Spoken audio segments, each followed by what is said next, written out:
વિદ્યાર્થી મિત્રો, આજે આપણે પુરવઠાના નિયમ વિશે અભ્યાસ કરીશું. પરંતુ પહેલાં આપણે જે લાસ્ટ લેક્ચરમાં સમજ્યા હતા કે પુરવઠો અને જથ્થા વચ્ચેનો તફાવત તેમજ વ્યક્તિગત પુરવઠો અને બજાર પુરવઠો આપણે સમજી ગયા હતા. એ આપણે યાદ કરી લઈએ.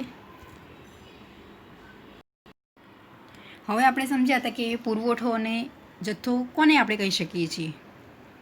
હકીકતમાં પુરવઠો એટલે શું છે કે ઉત્પાદક પોતે શું કરે છે, જે ઉત્પાદનનો ભાગ વેચવાની ઈચ્છા શક્તિને તૈયારી દર્શાવે છે એ શું છે, પુરવઠો છે. પરંતુ જથ્થો શું છે કે જે વસ્તુના કુલ વેચાણક્ષમ એકમોનું પ્રમાણ એ જથ્થો છે.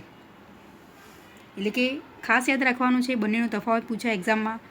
તો ઉત્પાદનનો જેટલો ભાગ વેચવાની જે ઉત્પાદક એ પોતે તૈયારી દર્શાવે છે, ઈચ્છા છે, એ પુરવઠો છે. પરંતુ વર્તમાન કિંમતે ઉત્પાદનનો જેટલો ભાગ નહીં વેચવાની ઈચ્છા છે એ જથ્થો છે. જથ્થો એટલે શું? ઉત્પાદક વેચે તો પુરવઠો બને છે, નહીં વેચે તો એ જથ્થો રહેશે.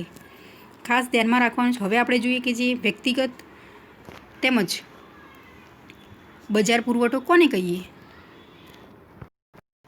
તો હવે આપણે વ્યાખ્યાને યાદ રાખવાની છે કે વ્યક્તિગત પુરવઠો આપણે કોને કહી શકીએ અને બજાર પુરવઠો.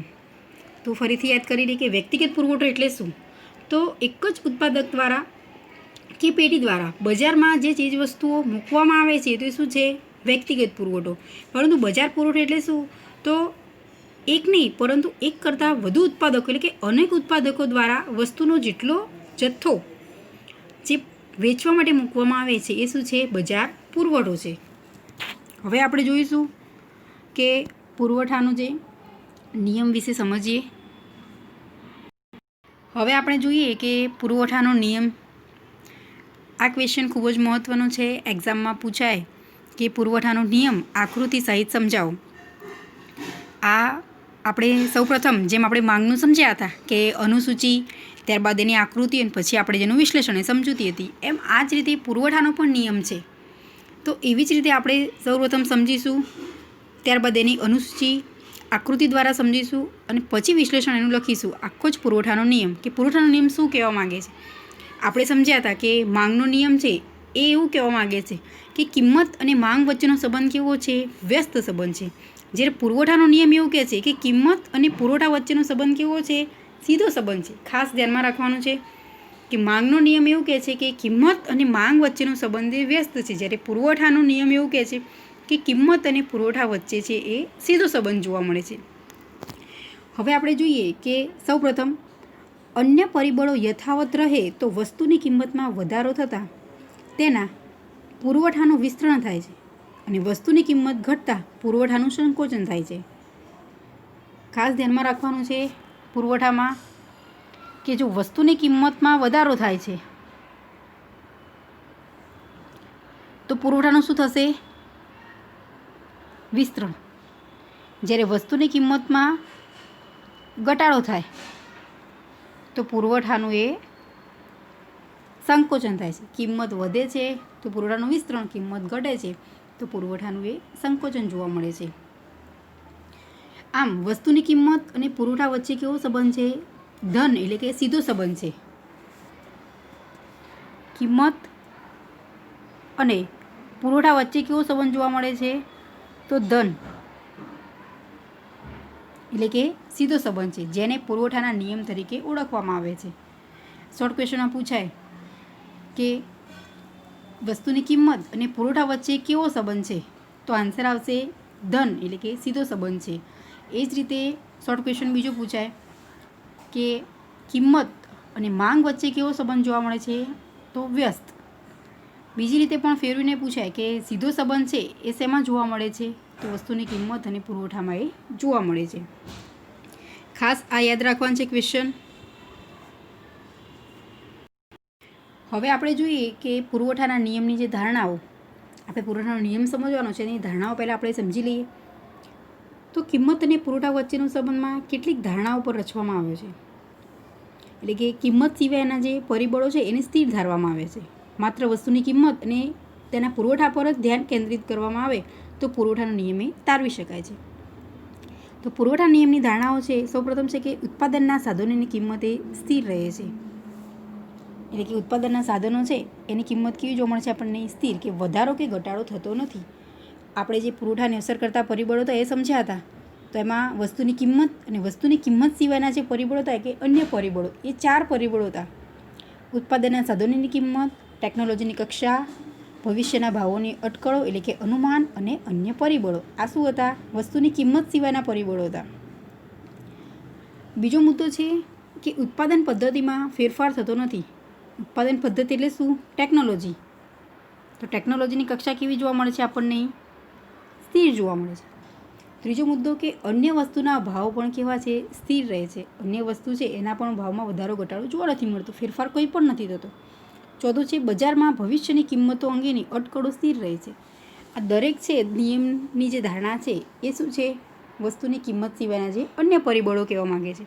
તો ભવિષ્ય અંગેનું જે અનુમાન છે, અટકળો પણ કેવી જોવા મળે છે? સ્થિર જોવા મળે છે. પાંચમું છે અન્ય પરિબળો જેવા કે સરકારની નીતિ, વાહન વ્યવહારની સગવડ, કુદરતી પરિબળો, પેઢીઓની સંખ્યા વગેરે સ્થિર રહે છે. સરકારની નીતિ, વાહન વ્યવહાર સગવડ, કુદરતી પરિબળ અને પેઢીઓની સંખ્યા આ પણ કેવી જોવા મળે છે? સ્થિર જોવા મળે છે. આ શું છે? પુરવઠા નિયમની ધારણાઓ. હવે આપણે પુરવઠો જે અનુસૂચિ, આકૃતિ અને ત્યારબાદ વિશ્લેષણ દ્વારા એને સમજીશું કે કેવી રીતે આપણે પુરવઠો છે એની અનુસૂચિ કરીશું. હવે સૌપ્રથમ જોઈએ કે પુરવઠા નિયમની જે અનુસૂચિ, આપણને જો અનુસૂચિ હોય તો જ આપણે એના પરથી આકૃતિ પરથી આપણે વિશ્લેષણ લખી શકીએ છીએ. સૌપ્રથમ આપણે જે સમજીએ કે પુરવઠાની જે અનુસૂચિ, તો કોઈ એક ઉત્પાદક કે વેપારી કોઈ એક સમયે વસ્તુની જુદી જુદી કિંમતે વસ્તુનો કેટલો જથ્થો વેચવાની તૈયારી દર્શાવે છે તે દર્શાવતી યાદીની પુરવઠાની અનુસૂચિ કહે છે. શોર્ટ ક્વેશ્ચન પૂછાય કે પુરવઠાની અનુસૂચિ એટલે શું? તો પુરવઠાની અનુસૂચિ શું કહેવા માગે છે?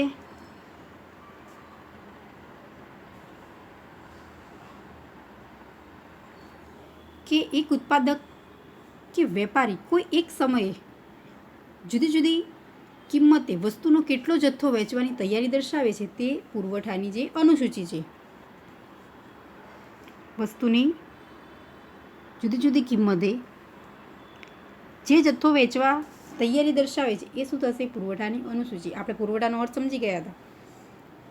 તેમાં ઉત્પાદક એ ઉત્પાદનનો જે ભાગ વેચવાની ઈચ્છા શક્તિની તૈયારી દર્શાવે છે એ શું છે? પુરવઠો છે. પણ અનુસૂચિ એટલે શું?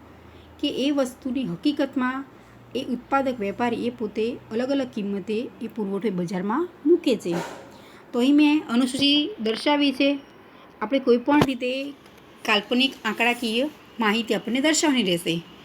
આપણે જાતે જ પસંદ કરવાની રહેશે. કોઈ પણ ઉદાહરણ દ્વારા આપણે અનુસૂચિ તૈયાર કરી શકીએ છીએ. મેં અહીં લખ્યું છે કે પેનની કિંમત રૂપિયામાં છે અને પેનનો પુરવઠો છે એકમમાં આપેલું છે. આપણે કોઈ પણ વસ્તુ લઈ શકીએ છીએ, ચોપડા લઈ શકીએ છીએ, અલગ અલગ કોઈ પણ વસ્તુ. તો પેનની કિંમત છે રૂપિયામાં, કે પેનની કિંમત 10 રૂપિયા છે ત્યારે પેનનો પુરવઠો કેવો છે? 100. એ એકમમાં છે. હવે સમજવાનું છે કે જો પેનની કિંમત વધે છે, પેનની કિંમત 20 રૂપિયા થાય છે ત્યારે પુરવઠો કેટલો જોવા મળે છે આપણને? 200 રૂપિયા. પેનની કિંમત વધી 30 થાય છે ત્યારે પુરવઠો એ 300 જોવા મળે છે. જ્યારે 40 રૂપિયા કિંમત છે ત્યારે પુરવઠો 400 છે. જ્યારે 50 રૂપિયા કિંમત છે ત્યારે પુરવઠો એ આપણને 500 જોવા મળે છે. આમ આપણે અનુસૂચિ પરથી જોઈ શકીએ છીએ કે જેમ જેમ પેનની કિંમતમાં વધારો થાય છે એમ પુરવઠામાં પણ શું જોવા મળે છે? આપણને વધારો જોવા મળે છે.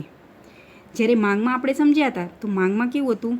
કિંમત અને જે માંગ વચ્ચે આખું જ વ્યસ્ત સંબંધ હતું. હવે આપણે સમજશું અનુસૂચિ છે તો હવે એના પરથી આપણે શું કરવાનું છે? આકૃતિ દોરવાની છે. ખાસ ધ્યાનમાં રાખવાનું છે કે હવે હું જે પેનની કિંમત છે અને પેનનો પુરવઠો એ બંને જે માહિતી મને આપેલી છે આંકડાકીય, એને હું આકૃતિમાં રજૂઆત કરીશ. હવે આપણે જોઈએ કે જે પુરવઠાની અનુસૂચિ સમજ્યા, હવે આકૃતિ આપણે દોરવાની છે એના પરથી. તો સૌપ્રથમ મેં એક્સ ધરી પર જે દર્શાવ્યું છે પેનનો પુરવઠો એકમમાં છે, જ્યારે વાય ધરી પર પેનની જે કિંમત છે એ શું દર્શાવે છે? રૂપિયામાં દર્શાવી છે. હવે ખાસ અહીં સમજવાનું છે કે કિંમત છે એને મેં લીધી છે 10, 20, 30, 40, 50 અને 60 જે વાય ધરી પર દર્શાવી છે. જ્યારે પુરવઠો છે એ 100, 200, 300, 400, 500, 600 અને 700 જે એકમમાં મેં દર્શાવ્યો છે. હવે આપણે અનુસૂચિ પરથી આપણે શું કરવાનું છે, આકૃતિ આખી જ બનાવવાની છે. તો હવે જ્યારે પેનની કિંમત 10 રૂપિયા છે ત્યારે પેનનો પુરવઠો કેટલો જોવા મળે છે આપણને, જે 100 એકમ. અહીં બિંદુ દર્શાવશે. સૌપ્રથમ આપણે શું કરવાનું છે, પહેલાં સેજ બિંદુ દ્વારા દરેક છે જે કિંમત અને પુરવઠો એ દર્શાવવાનો. ત્યારબાદ આખી જ જે લાઈન દોરી અને પછી મેં બિંદુ દર્શાવે છે. એટલે સૌપ્રથમ આપણે શું કરવાનું છે, જે ટપકું કરી અને દર્શાવવાનું રહેશે કે 10 રૂપિયા પેનની કિંમત છે તો પુરવઠો કેટલો જોવા મળે છે, 100. એ બિંદુ દર્શાવે છે એ. જ્યારે પેનની કિંમત વધીને 20 થાય છે એટલે કે પુરવઠો કેટલો જોવા મળે છે, 200, તો ત્યારે બિંદુ દર્શાવાય છે અહીંયા બી. જ્યારે પેનની કિંમત 30 જોવા મળે છે તો પુરવઠો એ 300 છે, જે મેં દર્શાવ્યું છે બિંદુ સી. જ્યારે પેનની કિંમત 40 છે ત્યારે પુરવઠો એ 400 રૂપિયા છે, જે બિંદુ દર્શાવે છે ડી. અને પેનની કિંમત 50 છે ત્યારે પુરવઠો એ 500 જોવા મળે છે, જે બિંદુ ઈ દર્શાવે છે. હવે આખી જ આ પુરવઠા રેખા એ આપણને જોવા મળે છે. અને પુરવઠા રેખા એ મેં સ્કેલની મદદથી આપણે સરળતાથી દોરી શકીએ છીએ. અને જે એસએસ છે એ શું છે, સપ્લાય એટલે કે પુરવઠો. તો આખી જ આ પુરવઠા રેખા આપણને અહીં જોવા મળે છે. તો હવે આકૃતિ પરથી આપણે સમજી શકીએ છીએ કે જે ઢાળ જોવા મળે છે પુરવઠાનો એ કેવો ઢાળ છે, ધન ઢાળ છે, જે આપણે સમજી ગયા હતા. આગળ જ્યારે નિયમ મેં તમને સમજાવ્યો કે આપણે પુરવઠા નિયમમાં શું મહત્ત્વનું છે, તો કિંમત અને પુરવઠા વચ્ચે જે સીધો સંબંધ છે એટલે આપણે કહી શકીએ કે ધન ઢાળ. જો અહીંયા ચડતું છે, જે પુરવઠા રેખા દર્શાવી છે મેં એ કેવી છે, જે ક્રમશઃ નીચેથી ઉપર તરફ જાય છે, જે આપણે કહી શકીએ કે ધન ઢાળ છે. હવે આપણે આકૃતિ સમજ્યા તો હવે એના પરથી આપણે શું લખવાનું છે, એનું વિશ્લેષણ કરવાનું છે કે પુરવઠા રેખા એ કેવી જોવા મળે છે આપણને, ધનઢાળવાળી, અને કયા બિંદુએ મેં દર્શાવ્યું છે. હવે આપણે વિશ્લેષણમાં જોઈએ. આકૃતિ પરથી આપણે સરળતાથી વિશ્લેષણ લખી શકીએ છીએ. અનુસૂચિ, ત્યારબાદ આકૃતિ, અને આકૃતિ પરથી આપણે શું લખવાનું છે, એનું વિશ્લેષણ. તો ઉપરની આકૃતિમાં દર્શાવ્યા મુજબ એક્સ ધરી પર પેનનો પુરવઠો એકમમાં છે અને વાય ધરી પર પેનની કિંમત રૂપિયામાં દર્શાવી છે. આપણે જેમ આગળ સમજ્યા હતા એવી જ રીતે અહીં માંગમાં સમજ્યા હતા કે માંગનો નિયમ, એવી જ રીતે અહીં દર્શાવવાનું છે આપણે પુરવઠા નિયમનું પણ વિશ્લેષણ. સૌપ્રથમ કે આકૃતિમાં એ બિંદુએ ₹10ની કિંમતે જે પુરવઠો 100 એકમ હતો અને કિંમત વધીને જ્યારે 30 થાય ત્યારે પુરવઠો 300 એકમ જોવા મળે છે, જે બિંદુએ સી દર્શાવે છે. આમ જ્યારે કિંમત ₹50 હોય ત્યારે પેનનો પુરવઠો એ 500 એકમ જોવા મળે છે, જે બિંદુ ઈ દર્શાવે છે. મેં અહીં સૌપ્રથમ લીધું છે બિંદુ એટલે કે 100 પુરવઠો જોવા મળે છે. ત્યારબાદ જે વચ્ચેનું છે એટલે કે 300 જ્યારે આપણને જોવા મળે છે પુરવઠો, એટલે કે 30 રૂપિયા કિંમત. અને સૌથી વધારે કિંમત કે જ્યારે 50 રૂપિયા છે ત્યારે પેનનો પુરવઠો એ 500 આપણને જોવા મળે છે. ખાસ ધ્યાનમાં રાખવાનું છે, કિંમત 50 છે તો પુરવઠો એ 500 એકમ જોવા મળે છે, જે આપણને બિંદુ દર્શાવે છે ઈ. અને એસએસ એ આખી જ પુરવઠા રેખા છે. તો પુરવઠા રેખાનો ઢાળ એ ધન છે. અહીં કિંમત અને પુરવઠા વચ્ચે સીધો સંબંધ જોવા મળે છે. અને આ પુરવઠા રેખા કેવી છે કે ડાબી બાજુથી જમણી બાજુ ઉપર તરફ ગતિ કરે છે. ખાસ ધ્યાનમાં રાખવાનું કે પુરવઠા રેખા કેવી છે, ડાબી બાજુથી જમણી બાજુ ઉપર તરફ ગતિ કરે છે. અને આનો ઢાળ કેવો જોવા મળે છે આપણને, ધન ઢાળ જોવા મળે છે. તો આ આપણે આખો જ પુરવઠાનો નિયમ સમજ્યા. ક્વેશ્ચન પૂછાય કે પુરવઠા નિયમ છે એ આકૃતિ સહિત સમજાવો. તો સૌપ્રથમ આપણે અનુસૂચિ, ત્યારબાદ એની આકૃતિ, અને સૌથી છેલ્લે કે જે વિશ્લેષણ, આકૃતિ પરથી આપણે વિશ્લેષણ લખવાનું રહેશે. આખો જ આ ક્વેશ્ચન આપણો આ રીતે સમજાવવાનો રહેશે. હવે આપણે જોઈએ કે જે કિંમત અને પુરવઠા વચ્ચેના સંબંધની સમજૂતી, કે કિંમત અને પુરવઠા વચ્ચેનો સંબંધ છે એની જે સમજૂતી, એટલે કે કિંમત અને પુરવઠા વચ્ચેનો જે ધન સંબંધ છે તો કેવી રીતે જોવા મળે છે. તો સૌપ્રથમ છે કે જે ઉત્પાદકનો આશય મહત્તમ નફો મેળવવાનો હોય છે. જ્યારે કિંમત વધે છે ત્યારે તે વસ્તુનો પુરવઠો વધારવા પ્રેરાય છે. કોઈપણ વેપારી છે એ પોતે એનો હેતુ શું જોવા મળે છે કે પ્રોડક્શન વધારે છે અને એનું જો વેચાણ વધશે તો નફો એ કેવો થશે? વધશે. આપણે સ્વાભાવિક જાણીએ છીએ જો વસ્તુનું વેચાણ વધે છે તો નફો કેવો થશે? વધશે. કેમ કે વેચાણ વધે માટે આવક વધે છે, અને આવક વધે છે માટે શું થશે? નફો એ વધશે. એટલે કે જ્યારે કિંમત વધે છે તો વસ્તુનો પુરવઠો એ વધારવા માટે પ્રેરાય છે. એટલે કે પુરવઠો વધારીને વધુ નફો મેળવવા માટે ઉત્પાદક પોતે શું કરે છે? ઈચ્છા ધરાવે છે. હવે બીજો મુદ્દો આપણે જોઈએ કે વસ્તુની કિંમત વધવાના કારણે નફાની શક્યતા વધે છે. એટલે કે વસ્તુની કિંમત વધે છે અને એના કારણે નફાની શક્યતા કેવી થાય છે? વધે છે. એટલે કે પરિણામે બજારમાં નવા ઉત્પાદકો પ્રવેશવાના શું થશે? બજારમાં એ નવા ઉત્પાદકો પ્રવેશતા વસ્તુનો કુલ પુરવઠો વધશે. કે બજારમાં જે ઉત્પાદકો એટલે શું? જે વેપારીઓ, એ નવા નવા વેપારીઓ બજારમાં પ્રવેશ મેળવશે. એટલે કે અલગ અલગ વેપારી પોતે શું કરે છે? વસ્તુ એ ઉત્પાદિત કરે છે અને એના આધારે જે પુરવઠો કેવો થશે? વધશે અને કુલ પુરવઠો એ વધતો જોવા મળે છે. એક વેપારી પેઢી હોય એની જગ્યાએ 2 વેપારી પેઢી હોય તો પુરવઠો કેવો જોવા મળશે? બજારમાં એ વધારે. કેમ કે ઉત્પાદકો વધુ છે તો એનો પુરવઠો બજારમાં એ પોતે કેવો મૂકશે? વધારે મૂકશે. તો આમ આપણે સમજ્યા કે કિંમત અને પુરવઠા વચ્ચે જે સંબંધ છે આપણે જોવા મળે છે એ ધન જોવા મળે છે.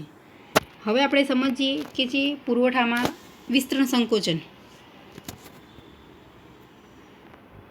પુરવઠામાં વિસ્તરણ અને સંકોચન કેવી રીતે જોવા મળે છે?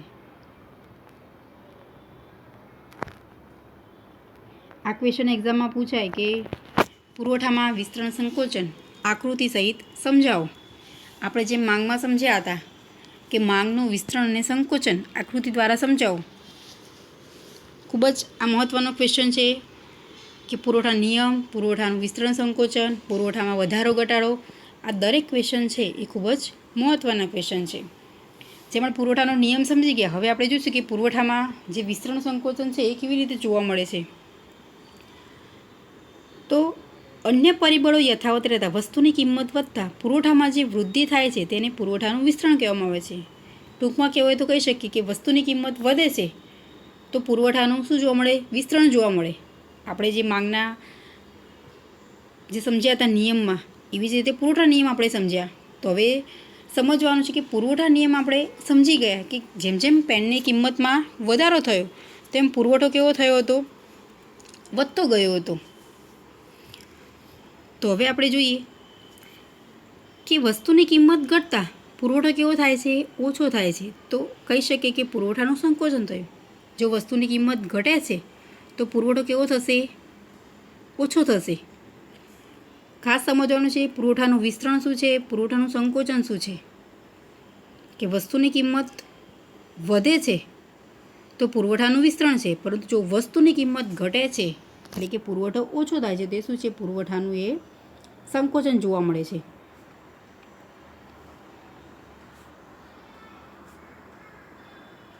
કિંમત વધતા પુરવઠાનું વિસ્તરણ થાય છે અને કિંમત ઘટતા પુરવઠાનું શું જોવા મળે છે? આપણને સંકોચન જોવા મળે છે. હવે આપણે સમજીએ કે સૌપ્રથમ અનુસૂચિ અને ત્યારબાદ આકૃતિ દ્વારા સમજીશું. જેમ આપણે પુરવઠા નિયમમાં સમજ્યા હતા એવી જ રીતે પહેલાં અનુસૂચિ અને ત્યારબાદ આકૃતિ દ્વારા અને સૌથી છેલ્લે એનું આપણે વિશ્લેષણ એ લખવાનું રહેશે. હવે આપણે જોઈએ કે અનુસૂચિ. તો અહીં મેં દર્શાવી છે કે પેનની કિંમત એ રૂપિયામાં છે અને જે પેનનો પુરવઠો છે એ એકમમાં આપેલો છે. આપણે જેમ પુરવઠા નિયમ છે એની અનુસૂચિ સમજ્યા હતા એવી જ રીતે મેં દર્શાવી છે.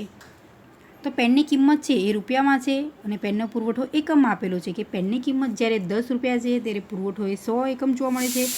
પેનની કિંમત એ 20 છે ત્યારે પુરવઠો એ 200 એકમ જોવા મળે છે. પેનની કિંમત 30 છે ત્યારે પુરવઠો એ 300 એકમ જોવા મળે છે.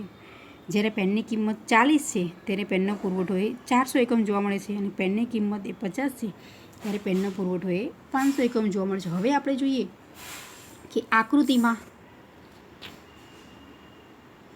અહીં ખાસ ધ્યાનમાં રાખવાનું છે કે અનુસૂચિ ત્યારબાદ આકૃતિ અને આકૃતિ પરથી આપણે લખવાનું છે એનું વિશ્લેષણ.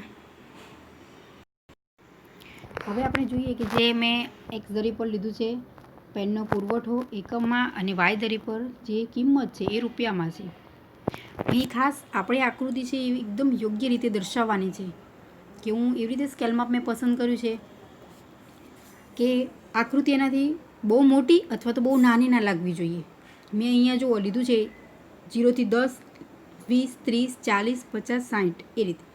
જો 5નું લઈશ એ 1 સેમી બરાબર 5નું, તો શું થશે કે આકૃતિ છે એ ખૂબ જ મોટી જોવા મળશે. માટે મેં 10 પસંદ કર્યું છે. અને જ્યારે પુરવઠો છે એ 100, 200, 300, 400, 500 અને 600 દર્શાવ્યો છે. હવે આપણે જોઈશું સૌપ્રથમ કે જ્યારે પેનની કિંમત 10 છે ત્યારે પુરવઠો એ કેટલો જોવા મળે છે? 100 જોવા મળે છે. આપણે જે અનુસૂચિ સમજ્યા હતા, હવે એના પરથી શું લખવાનું છે? આકૃતિ એ દોરવાની છે. જ્યારે પેનની કિંમત 20 જોવા મળે છે ત્યારે જે પુરવઠો એ શું છે? 200 છે. મેં અહીં દર્શાવ્યું નથી બિંદુ, પરંતુ સેજ ટપકું જ કરવાનું છે. પછી એના પર મેં જે આખી જ લાઈન દોરશે સ્કેલની મદદથી, પરંતુ અહીં સૌથી મહત્ત્વનું ફોકસ મેં બિંદુ A, B અને C જ કર્યા છે. જ્યારે આપણે પુરવઠાનો નિયમ સમજ્યા હતા તો મેં દરેક બિંદુ છે એને હાઇલાઇટ બતાવી હતી. શા માટે? કે દરેક બિંદુ છે સૌથી મહત્ત્વના હતા, પરંતુ અહીંયા છે એ પુરવઠાનું વિસ્તરણ કેટલું છે અને પુરવઠાનું સંકોચન શું છે એ જ સૌથી મહત્ત્વનું છે. એટલે કે માટે મેં બિંદુ 3 સૌથી વધારે ઇમ્પોર્ટન્ટ ધરાવે છે, એટલે દર્શાવે છે, એ જ હાઇલાઇટ મેં કરી છે. તો અહીં જ્યારે કિંમત 30 જોવા મળે છે ત્યારે પુરવઠો એ 300 છે, જે બિંદુ એ દર્શાવે છે. જ્યારે કિંમત 40 છે ત્યારે પેનનો પુરવઠો એ 400 છે. જ્યારે કિંમત 50 છે ત્યારે પેનનો પુરવઠો એ 500 જોવા મળે છે, જે બિંદુ C દર્શાવે છે. હવે સૌથી મહત્ત્વનું છે કે જે મિડલમાં છે એ બિંદુ મેં એ લીધું છે. હવે ત્યાંથી ઉપરની તરફ અને નીચેની તરફ એ બિંદુ મેં દર્શાવ્યું છે. તો બિંદુ જે પુરવઠાનું વિસ્તરણ છે એ દર્શાવે છે બિંદુ C. જ્યારે પુરવઠાનું સંકોચન છે તે બિંદુ દર્શાવ્યું છે મેં B. ખાસ સમજવાનું છે કે પેનની કિંમત 10 રૂપિયા છે ત્યારે પુરવઠો એ 100 છે, ત્યાં બિંદુ મેં B દર્શાવ્યું છે. જ્યારે પેનની કિંમત 30 રૂપિયા છે અને પુરવઠો એ 300 એકમ છે ત્યારે બિંદુ મેં A દર્શાવ્યું છે. જ્યારે પેનની કિંમત 50 છે અને જ્યારે પુરવઠો 500 એકમ છે ત્યારે બિંદુ C દર્શાવ્યું છે. હવે મારે અહીંયા પુરવઠા નિયમ તો મને ખબર પડી ગઈ છે. એ જ નિયમ પ્રમાણે જ આપણે જો આકૃતિ દોરીએ ને તો પણ એ કેવી છે? આપણી સાચી જ છે.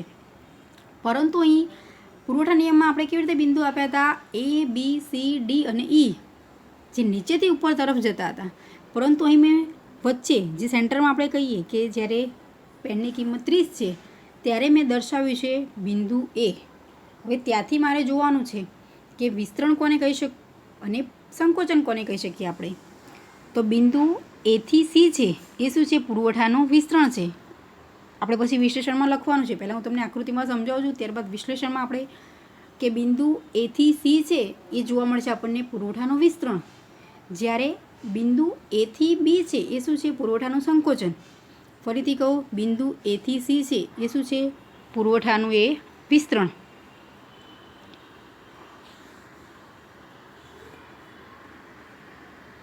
અને જ્યારે બિંદુ A થી B છે એ પુરવઠાનું સંકોચન જોવા મળે છે. અને આખી આ શું છે? SS એ પુરવઠા રેખા છે. તો હવે આપણે સમજી ગયા આકૃતિમાં. હવે આખું જ આકૃતિમાં જે આપણે વર્ણન કર્યું છે, હવે આપણે વિશ્લેષણ જોઈએ.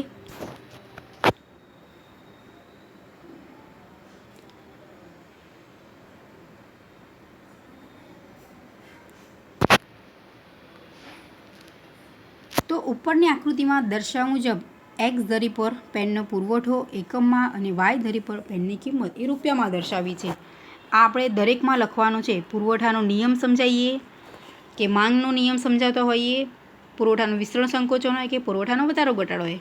આપણે એક્સ ધરી પર શું લઈએ છીએ અને વાય ધરી પર શું લઈએ છીએ એ સૌ પ્રથમ વિશ્લેષણમાં આપણે રજૂઆત કરવાનું રહેશે. તો એક્સ ધરી પર મેં લીધું છે જે પુરવઠો છે એ એકમમાં છે અને વાય ધરી પર જે પેનની કિંમત એ રૂપિયામાં દર્શાવી છે.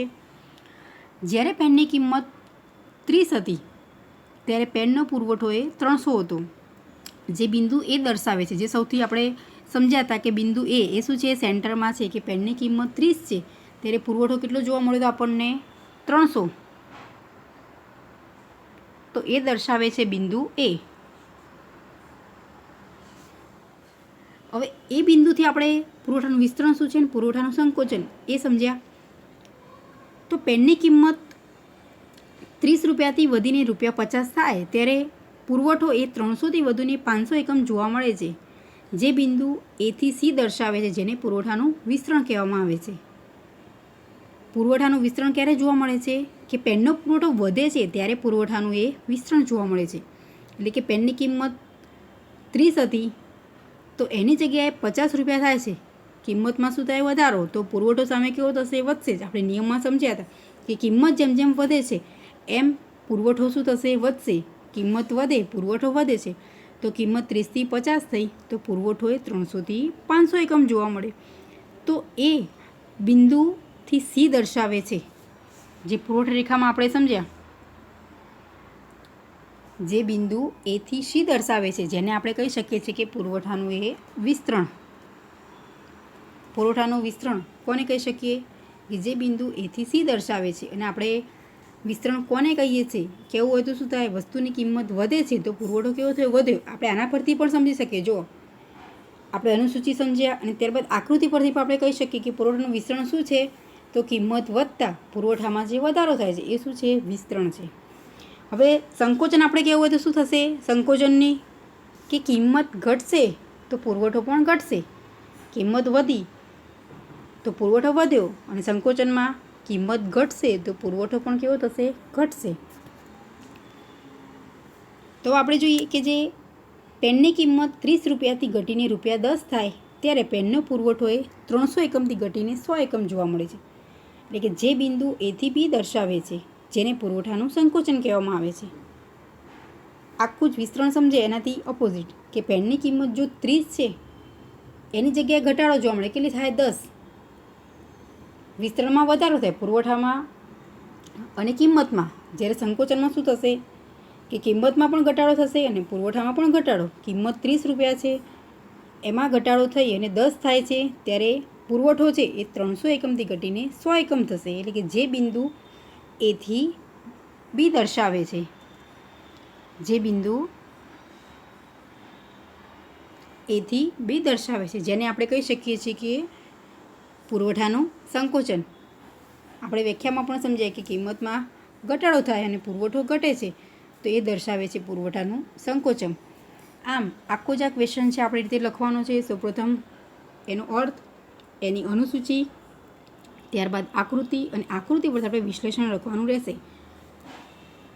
પુરવઠા નિયમની અને પુરવઠા વિસ્તરણ સંકોચનની જે આપણે અનુસૂચિ છે એક સરખી જ આપણે લખી શકીએ છીએ. કેમ કે મેં પુરવઠા નિયમ તમને સમજાવ્યો છે તો એમાં પણ બિંદુ A, B, C, D અને દર્શાવાય છે. એવી જ રીતે અહીંયા શું છે,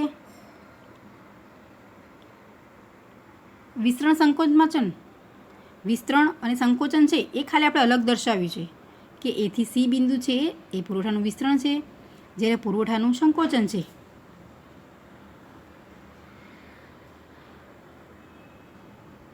એ જોવા મળે છે એથી બી બિંદુ. બાકી આખી જ અનુસૂચિ અને આકૃતિ એ પુરવઠા નિયમ જેવી જ આપણને જોવા મળશે. પરંતુ આ બે મુદ્દા હું સમજાવું છું ત્યારે મને ખ્યાલ આવે છે કે આ પુરવઠાનું શું છે, વિસ્તરણ અને સંકોચન મેં અહીં દર્શાવ્યું છે. અને ત્યારબાદ અનુસૂચિ સરખી રહેશે, પરંતુ જેનું આકૃતિ ચેન્જ થશે અને આકૃતિ જો ચેન્જ થશે તેનું વિશ્લેષણ પણ કેવું થશે, આખું જ જુદું જોવા મળશે.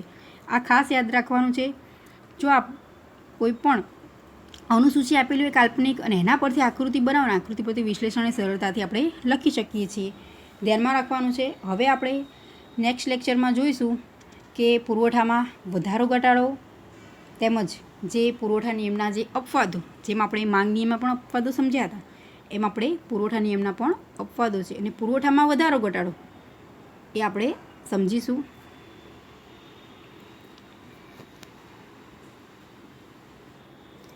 આ ધ્યાનમાં રાખવાનું છે ક્વેશ્ચન કે પુરવઠામાં જે વિસ્તરણ સંકોચન છે એ ક્વેશ્ચન લોંગ ક્વેશ્ચનમાં પૂછાઈ શકે. અને આપણે અર્થ જે પુરવઠાનું વિસ્તરણ કોને કહી શકીએ અને પુરવઠાનું સંકોચન એ શોર્ટ ક્વેશ્ચનમાં પૂછાઈ શકે છે. અને પુરવઠાનો નિયમ એટલે શું પુરવઠાનો નિયમ આપણે કોને કહી શકીએ છીએ?